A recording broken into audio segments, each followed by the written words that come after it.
Zbliżamy się do Wielkiego Kanionu. Tu po lewej mamy plac, jeśli byśmy zdecydowali, że potrzebuje łańcuchów. Kettingplatz. Tam był znak 8% przez... no tam było taka podziałka od 4 do 20 km, także nie wiem ile dokładnie ma ta góra. No ale tam jest takie miejsce właśnie. Jeśli była tragiczna pogoda, gdybyśmy zdecydowali, że wchodzimy na kietach, to mamy tam miejsce, żeby w spokoju sobie założyć kiety. Kautokeino 110. Tam będziemy się tankować i zrobimy pauzę. Jeśli chodzi o załadunek, to powiem wam szczerze, że byłem lepiej załadowany. Nie raz. Dzisiaj niestety się to nie udało, bo te śmieci były takie, że po prostu nie dało się ich bardziej ubić. I na przodzie mam 23, a z tyłu mam 22,5, także to jest tylko tona różnicy. Jeśli ktoś jest nowy na kanale, dopiero co tu przyszedł, to witam serdecznie. Pamiętajcie, łapa, subskrypcja i odprawa przyszła właśnie. A co chciałem powiedzieć? Kilka odcinków wstecz jest to miejsce nagrane, jak w lato to wygląda, także dla porównania możecie sprawdzić. Dobra, ja już go będę widział za chwilę, więc się dociążę, by nie tracić czasu. Niech on przeleje tyle powietrza, ile może już teraz. Powera mu wrzucimy i pełna moc.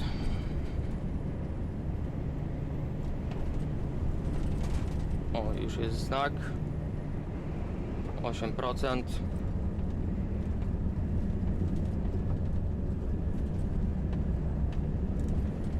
No i tutaj się, moi mili, to wszystko zaczyna.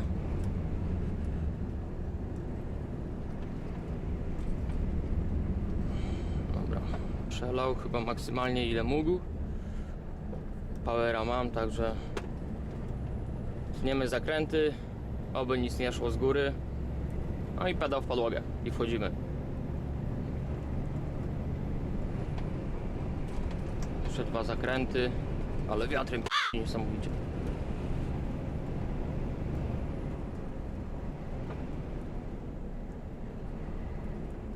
O, i jest ten zakręt i tu już się zaczyna. Ostatni zakręt i się będziemy wdrapywać. O Jezu, kurwa, musi jechać, musi. Mordo, ja nie mam czasu na hamowanie, wariacie.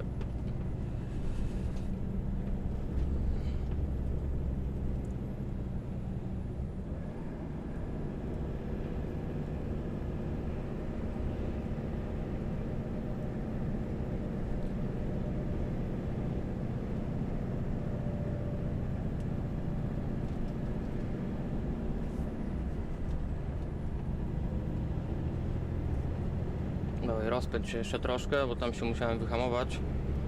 Na tej prędkości potrzebuję. Ale nie jest źle, jak widzicie. Mam szczęście ostatnio co do tej pogody odpukać. Odpukać mocno. Póki co pogoda ze mną współpracuje.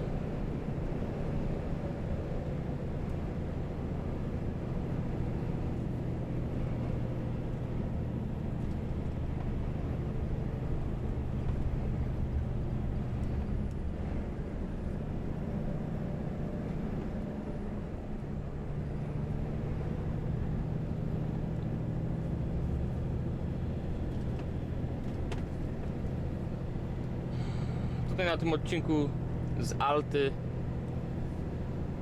na granicę to jest właśnie tylko ten podjazd, tylko to miejsce takie, gdzie trzeba się szczególnie skupić, szczególnie skupionym to trzeba być ciągle. Po prostu chodzi mi o to, że tutaj jest największa.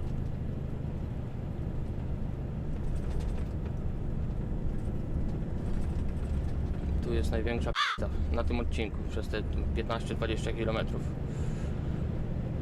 Aż takie jeziorka po prawej stronie będą, takie zalewy.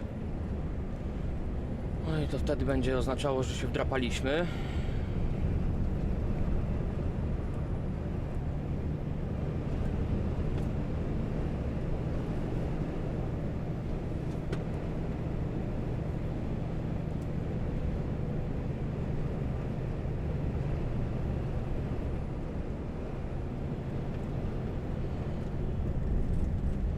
wczoraj na Płaskowyż wjeżdżałem tam między Tromsø a Altą. To też było bardzo spoko. Miejscami może troszkę ślisko. Wiadomo, to wszystko ubity śnieg, zrobił się lód, oni to sfrezowali i jakoś się tam szło.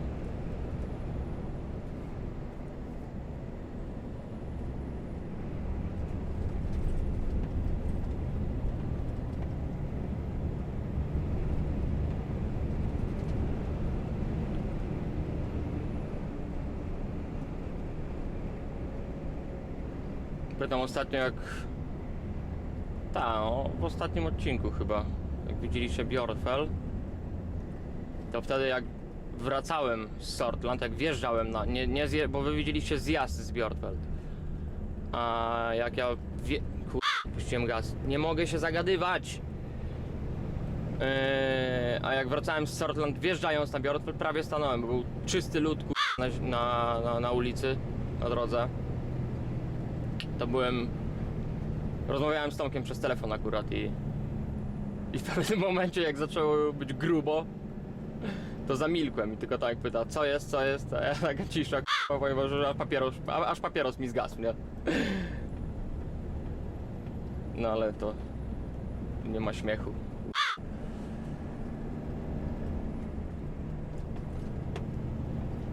Nie ma śmiechu.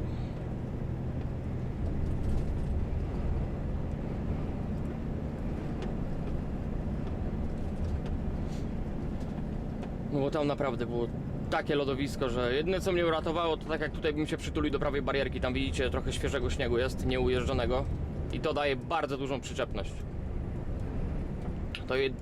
To tam jak podjeżdżałem to właśnie tylko to mnie uratowało tam, nie? To mnie tam uratowało. Przytuliłem się do barierki i jakoś tam wlazłem, ale tam było grubo. Naprawdę, tyle co stresu tam się nażarłem, to dawno tak nie było. Nigdy tak nie było. To było, powiem wam szczerze, że najbardziej stresujące 30 minut w moim życiu. I nie boję się tego powiedzieć. Ogień, Marcin, pod góreczkę, ogień!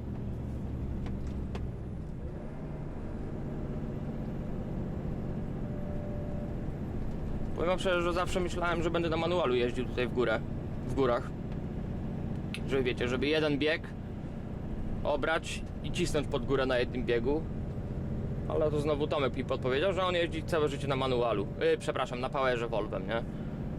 No i wam powiem, że sprawdziłem to i rzeczywiście to Volvo tak ogarnia ten temat na tym powerze, tak wysokie trzyma obroty, że nawet w przypadku poślizgu jakiegoś tam, to on jeszcze jest w stanie utrzymać ten bieg i dalej na nim ciągnąć, nie?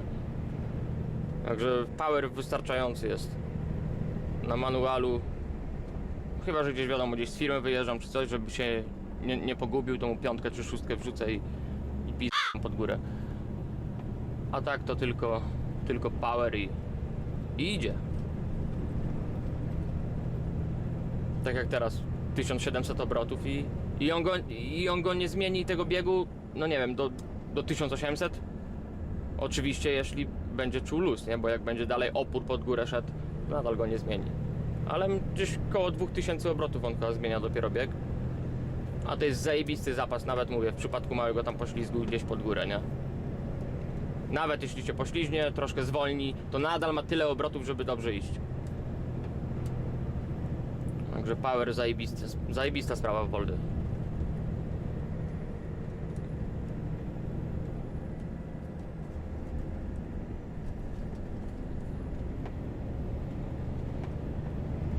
No i powiem wam, że kończy się to wszystko. Tu już sama końcówka.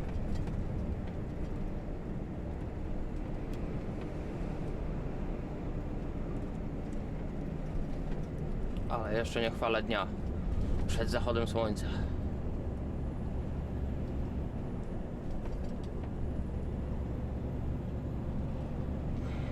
Kurwa, tu jest tak wąsko. Mijać się właśnie z busem nawet. To obrysówka naczepy idzie po barierce prawie.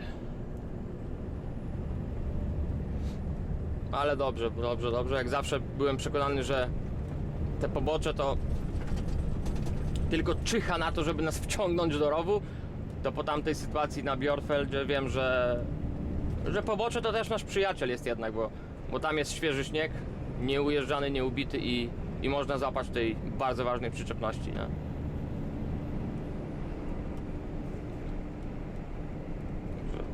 Wiadomo, wszystko z głową, nie za daleko na tym poboczu, trzeba uważać, ale gdyby nie tamte pobocze, to bym stanął pod tą górę na tym lodzie.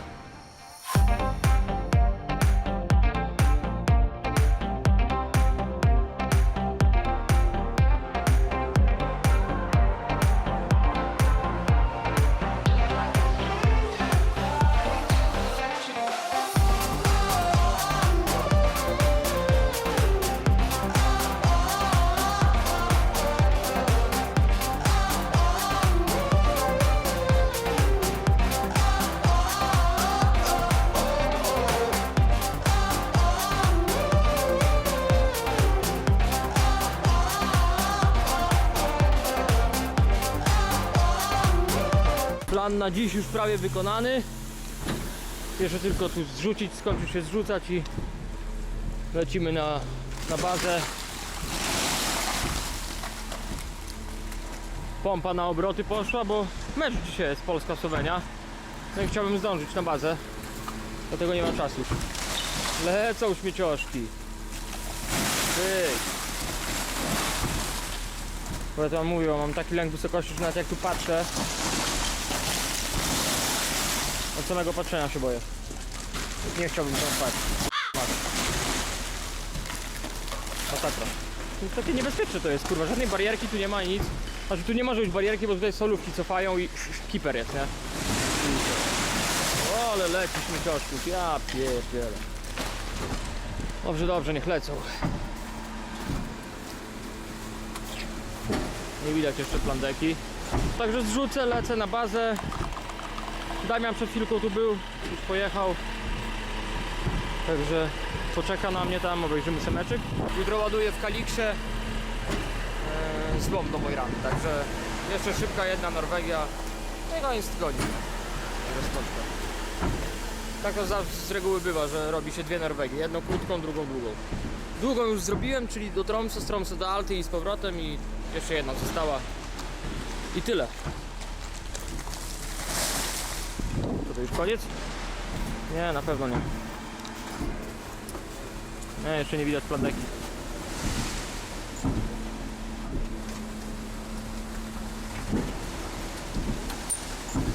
I poleciało. Zmierzamy w kierunku Mojrany. Jestem na takim skrócie z Arvidsjaur. Chcę się przebić do 12, czyli z drogi 95 chcę się przebić na 12. No i muszę tu takimi kniejami kawałek pojechać. W ogóle dzisiaj byłem na takiej firmie, gdzie jeszcze nigdy nie ładowaliśmy, żaden samochód z Fixa tam nie był, oni nigdy nie ładowali nic, nie wysyłali nic do Norwegii nawet. No i byłem pierwszy i wpadam tam, stoję na ulicy, mówię nie, coś mi tu nie pasuje, idę zapytam. No ale gościu pierwszy już wyszedł z biura, patrzy na auto, łapie się za głowę, mówi oh my god. Ja mówię, ale o co ci chodzi, co oh my god, coś rozjechałem już, czy zdążyłem coś zepsuć, czy co? Mówi, że nie, że takie auto tu jeszcze nie przyjeżdżało i oni tak w sumie to nie mają wagi dla mnie, bo była tylko taka waga na solówkę i na ten, no i żeby tam osobówką sobie z przyczepką wjechać i to jest wszystko, nie? Znaczy na takie wagi też wjeżdżamy, tylko po prostu ona była tak umiejscowiona, że no nie ma opcji, żebym na nią wjechał, znaczy inaczej, wjechać bym wjechał, ale już bym z niej nie wyjechał, o tak. I pyta mnie, czy mam wagę w Volwie, no. Ja mówię, że no mam, no. On mówi, no dobra, to ładujemy, mów kiedy starczy, na przodzie na tyle i już. I wpiszemy tam wagę jakoś, wiesz, tam na oko, nie? No i tak to zrobiliśmy, no, załadowałem się. Powiedziałem, że dość, w papiery wpisał i jadę, no, ale taka dziwna sytuacja. Pierwszy raz coś takiego mnie spotkało, że nie ma wagi na firmie, gdzie ładuję coś, wiecie, coś sypkiego, nie? A to jest praktycznie to samo, co ładuję w Skellefteå do Mojrany, tylko po prostu w innym miejscu ładowałem.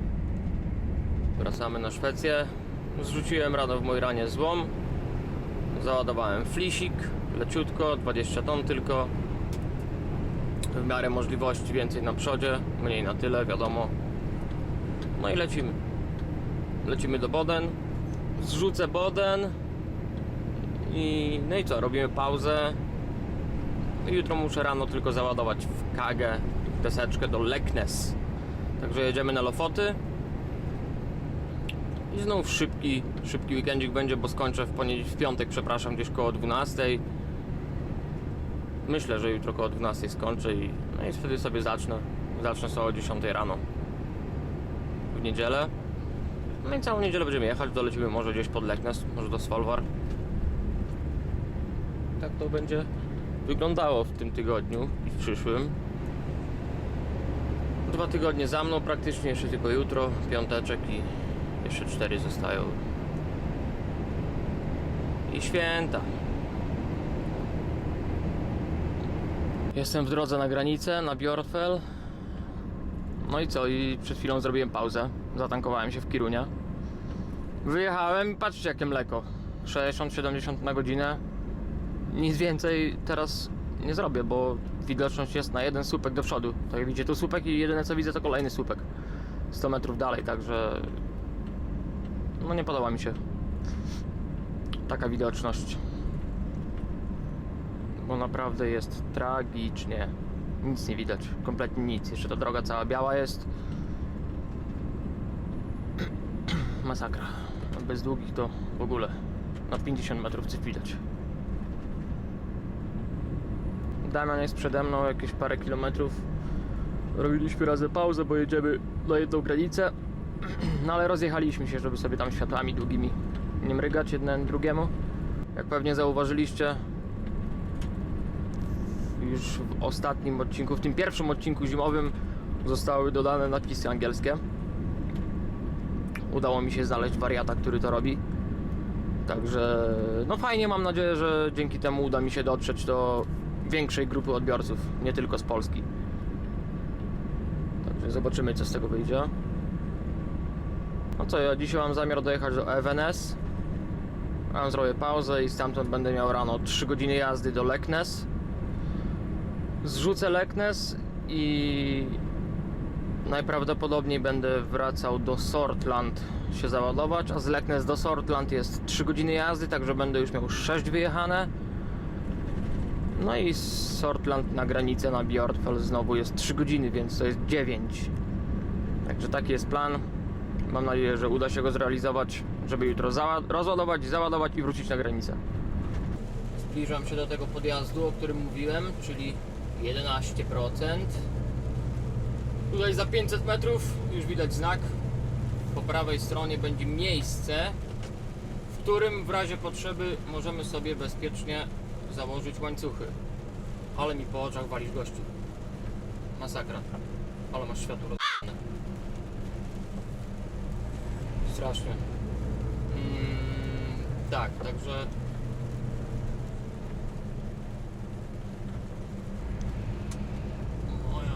także widzicie, o już jest znak. W prawo 11%, prosto 6%. O, tutaj po prawej ręce mamy miejsce, gdzie możemy założyć łańcuchy w razie potrzeby, tak jak mówiłem. No na szczęście pogoda się nie zmieniła, plus 5 i deszcz, także podejrzewam, że podjazd teraz będzie, no nie będzie należał do jakichś najbardziej stresujących. Ale i tak, żeby wam pokazać, jak to będę robił podczas tego, jak będzie śnieg na drodze, czy tam lód, to tak samo zrobię to teraz. Także tu kręcimy w prawo, ale tak jak mówiłem, na maksa do lewej i dużym łukiem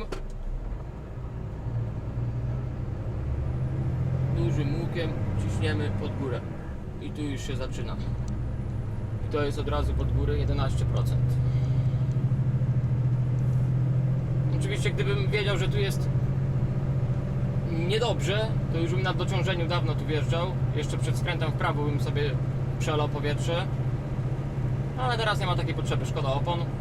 Jak widzicie sami, jest droga bardzo fajna, wysypane, a poza tym no mówię, śnieg nie pada, tylko deszcz, plus 4 jest, także nie ma prawa to przymarznąć, że idzie to dobrze. Oby to zawsze tak wyglądało, to będę szczęśliwy. Zostało mi 25 minut, a do parkingu mam jakieś 20 km, także na styk się to uda. Mam nadzieję, że nic po drodze nie wydarzy się, co by mogło mnie zatrzymać. To jest o tyle, ta górka jest, znaczy fajna. Fajna to nie jest żadna górka. O tyle jest dobrze, że ten podjazd się zaczyna bardzo stromo, później przez chwilę jest, że tak powiem, płaskiego, gdzie można się rozpędzić i tutaj znowu się zaczyna pod górę. Mam załadowane jakieś 24-25 ton i no i wchodzę tu na 8. Także no ma co robić Volvo, no. Minąłem niedawno z Folwar, zapasy kawki uzupełnione, ciasteczko sobie z rana dobrze też zjeść. Nie ma lepszego połączenia niż ciastko i kawa z samego rana. To mówię ja, Marcin. No i jestem na Lofotach. Mam jakieś 4 dyszki do Leknes. Tu jak widzicie jesień jeszcze pełną parą, 5 stopni, 0 śniegu. No ale tak z tego co słyszałem, że nawet w samym środku zimy tutaj raczej to będzie tak zawsze wyglądało. To akurat jedno z cieplejszych miejsc, jeśli chodzi o te rejony, w których się poruszam. Oczywiście nie powiedziane. Ja też tego nie mówię, że tu nie będzie śniegu. Ale możemy liczyć na lepszą pogodę tutaj niż 100 km wcześniej.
pauzę. Tylko że no stanąłem w takim trochę chujowym miejscu, bo stoję pod górkę. A tu jest fajnie wyślizgane, na górze troszkę śniegu leży. No ale jest troszkę pod góreczkę i mogę mieć mały problem rano, żeby ruszyć, bo stoję tu 10 minut i już widzę, że się wtopiłem. Dlatego też od razu sobie łańcuch podrzuciłem. Najechałem na niego. Wiem, jutro będzie trzeba rano, jak ruszę, będzie trzeba wyjść i go pozbierać stąd, no ale wolę to niż się tutaj pieprzyć rano z wyjazdem stąd. Także tak jak widzicie, sobie łańcuch podłożyłem, najechałem na niego, teraz się mogę wtopić. Rano dociążenie, blokada, wyskoczę z tego dołka, no i sobie pojadę. No niestety lepszego miejsca nie mogłem skołować do noclegu. Czas mi się skończył. No, lubię tą zatoczkę, stałem już tu kiedyś. Tylko że w lato. Także tak jak widzicie, tu stanąłem i tak stałem bliżej 10 metrów. I już jak zanim rozłożyłem łańcuch i chciałem na niego wjechać, to już nie mogłem ruszyć z miejsca, nie? Widzicie, patrzcie jakie wyślizgane już są. Sam lód. Gorące opony zaraz się topią, o widzicie? To są wszystko moje ślady. Mimo to, że mam kolce, bardzo dobre opony, to no na lód nie ma siły. Dlatego też postanowiłem wrzucić łańcuchy pod koła i to powinno rozwiązać problem. Jutro raczej bez problemu wyskoczę stąd. Dobra, idę robić kolację.